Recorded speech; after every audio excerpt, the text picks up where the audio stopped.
and felt their touch through time. They have drunk of my body and prospered at my side.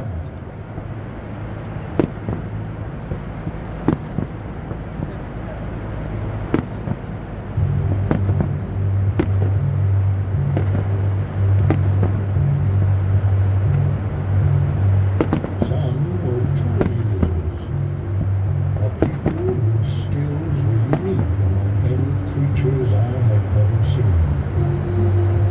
Many different tribes of these people grew and lived along my banks, yet all spoke variations of only 4 spoken tongues. And in my memory still live the ancestors of those people known as the Salish, the Sahaptin, the Chumuk, and the Coulee.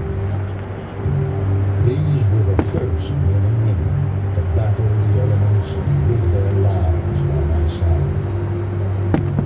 All had a different name for me, but their meanings were the same. With greatest respect, they named me a Big River.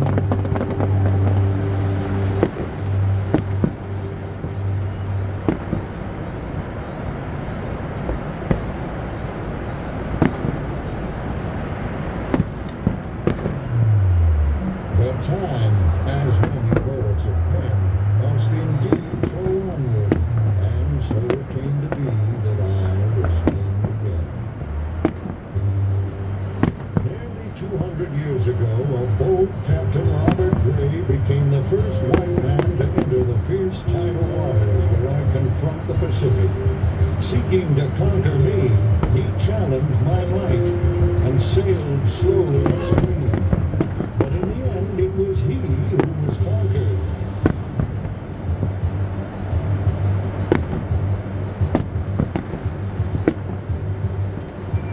He sailed away, but he left behind a legacy. He named me after the sturdy ship which made his journey possible. And that name, Columbia, has been with me from that day.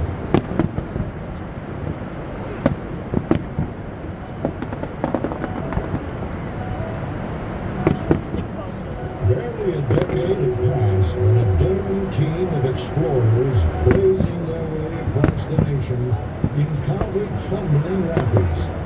These 2 men were searching for a route across America. I, over the course of eons, had carved mine through the bedrock of the country. It was inevitable that our paths should cross.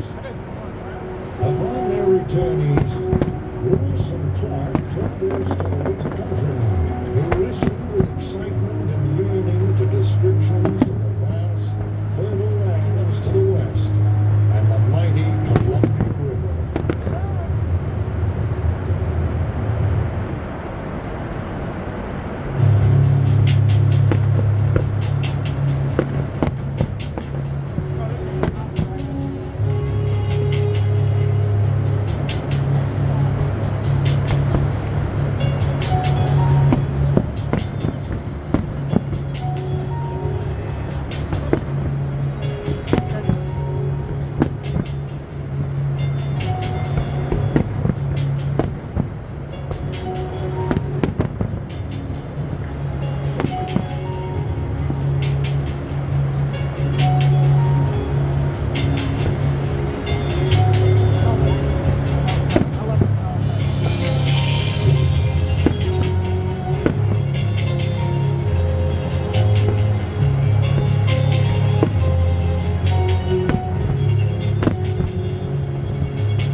investment for the nation.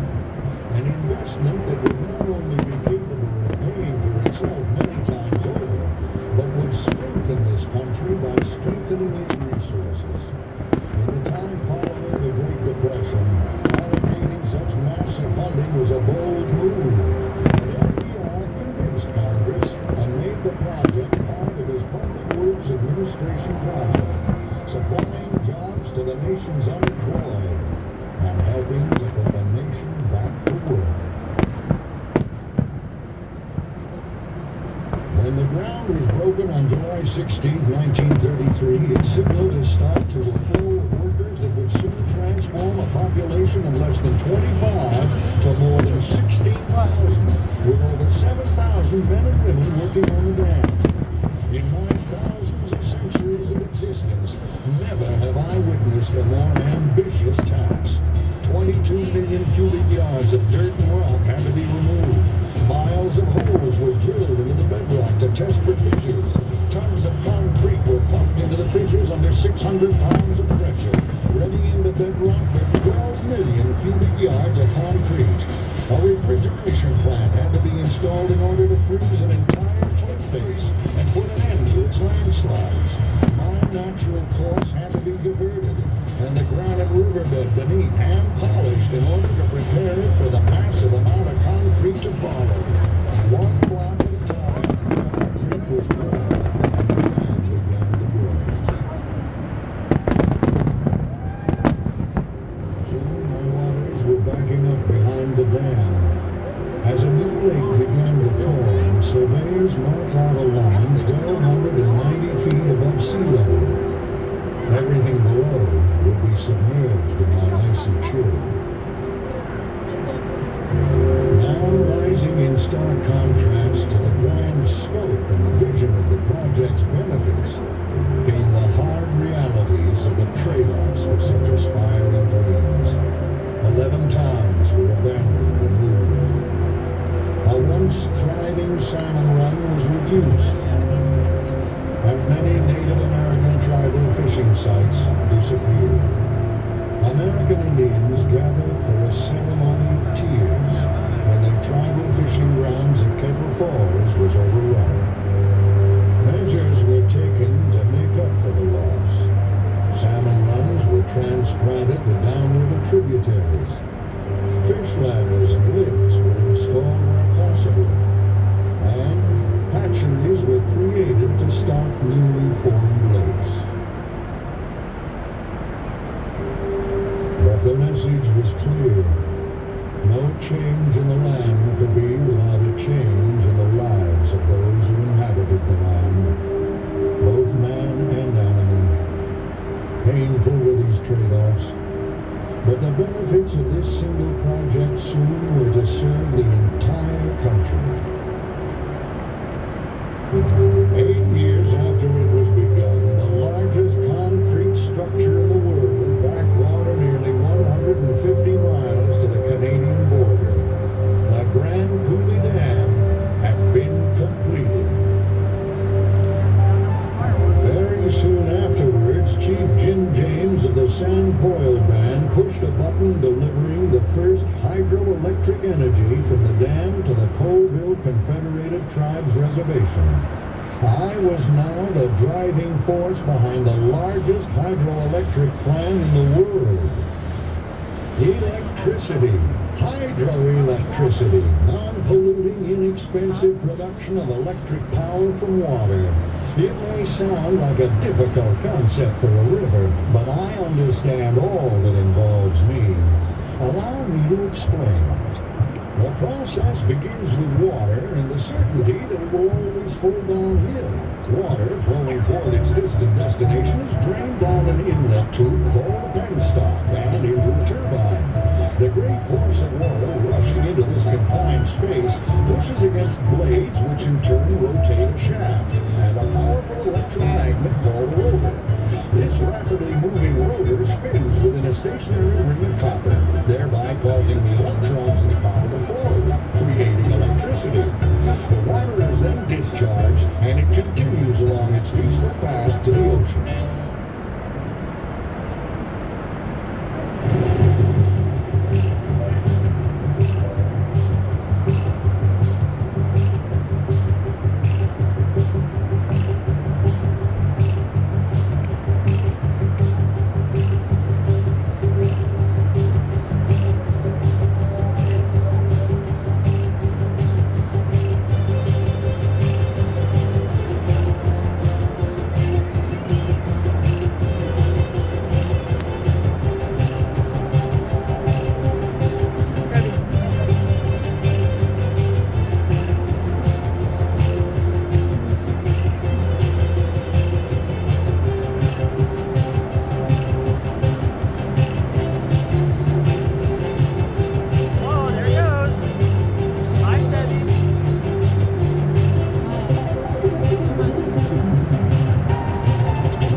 United States was thrown into the nightmare of a Second World War. With this sudden need for additional military might, FDR called for the delivery of 60,000 planes in 2 years. In addition came the immediate need for far more shipbuilding, rifle clips, destroyer parts, propellers for ships, and Sherman tanks.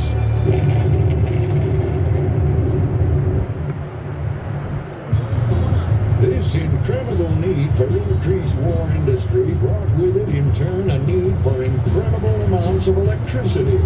Electric welding alone could speed up much production, and in shipbuilding could cut production time from 200 days to a mere 20. But the greatest consumer of electricity involved the production of the vast quantities of aluminum needed. In all, inexpensive hydroelectricity in the Pacific Northwest attracted wartime industries representing over $1 billion. A region that had no aluminum production at all soon produced 40% of all U.S. aluminum. With just a small fraction of my potential energy being harnessed, enough energy was now being produced to meet this demand, making the Columbia Basin Project a significant help not only to the Pacific Northwest economy, but to the United States and the end of World War II.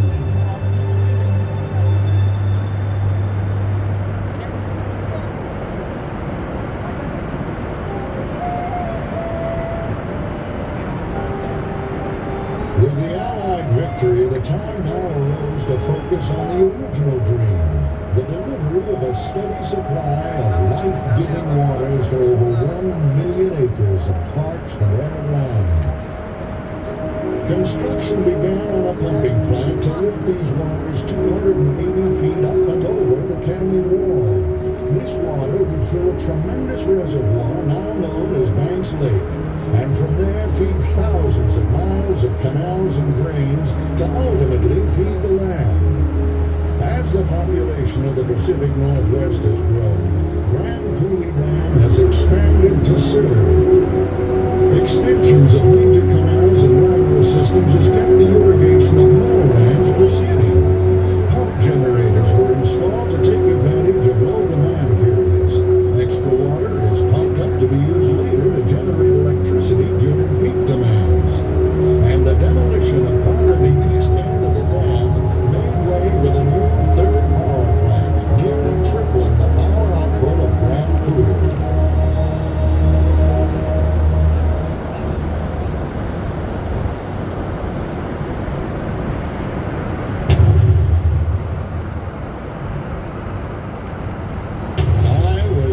A raging torrent of raw energy and thundering rapids crashing headlong to the ocean.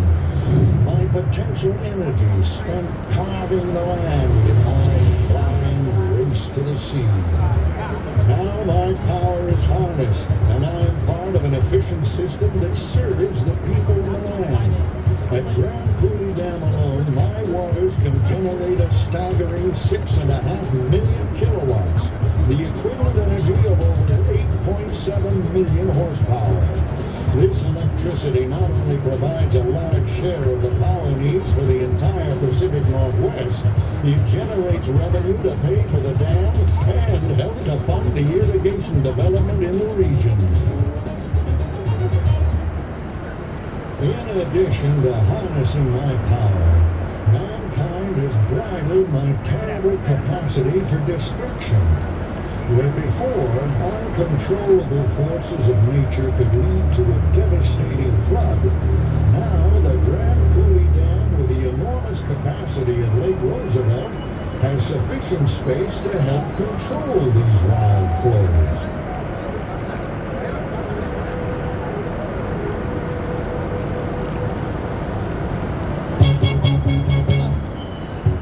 Surprisingly, one of the most interesting benefits was not to be discovered until the project was well on its way: recreation. The Columbia Basin Project has created over 100 new lakes, ponds, and reservoirs, and set aside 350,000 acres of land and water for mankind's sheer enjoyment. Virtually all of man's outdoor recreational activities can be found within miles, has become a haven for the water sports enthusiast. Within the Columbia Basin Project, this abundance of activities and year-round sunshine attracts over 2 million visitors per year.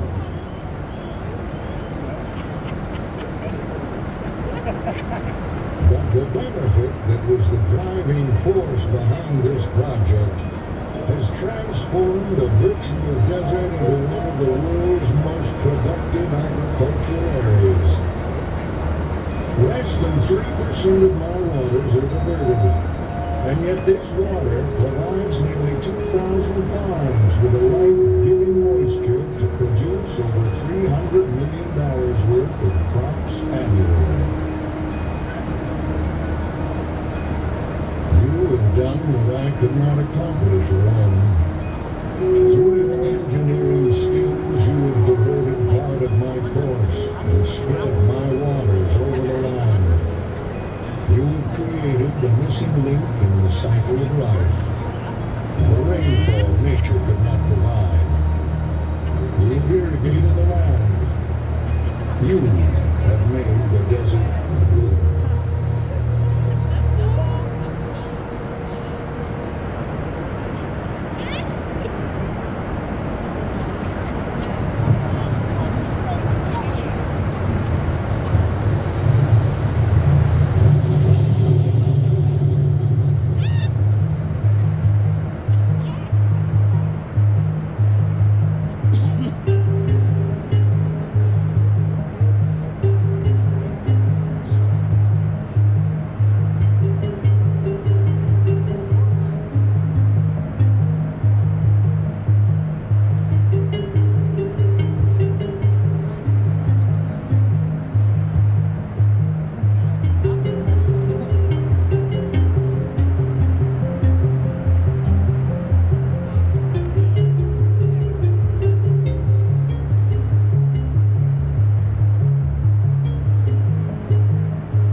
Complete. It has the potential to irrigate all of its 1.1 million acres by the mid-21st century. Grand Coulee Dam is the keystone of this project, generating more power than any hydroelectric dam in the U.S., and with a pumping capacity of 1 billion gallons of water per day.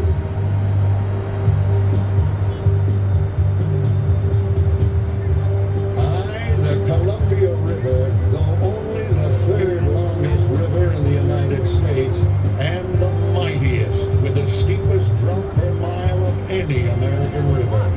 And though my course is no longer wild and untamed, my strength is as great as ever.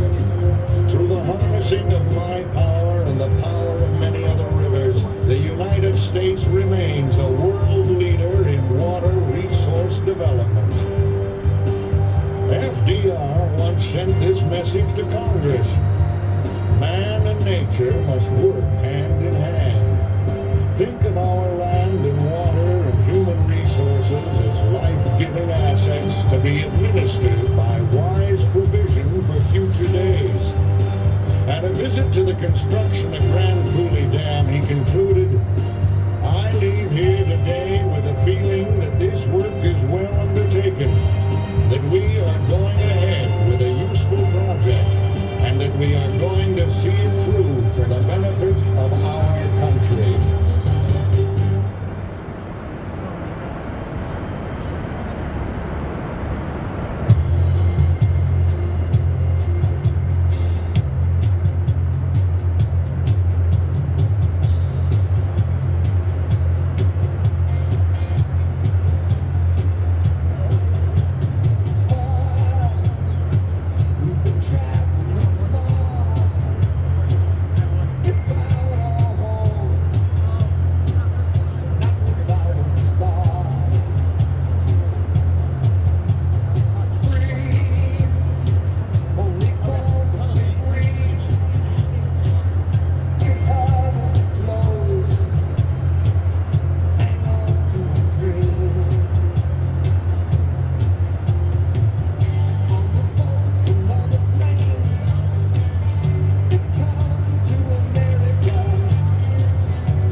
commitment to the needs of the present, and a testament to the future. I have swept along in my course for millions of years, and will continue to do so for millions more. I am power. I am strength. I am the river Columbia. I am life.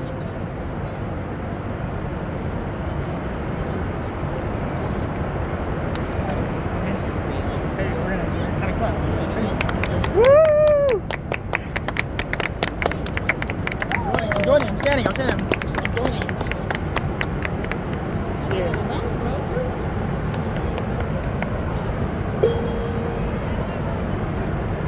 Thank you for your patience, everyone. We are pleased to start the original laser show again, accompanied by our historic lights. Thank you for joining us in the Grand Coulee Area Chamber of Commerce for the 4th of July.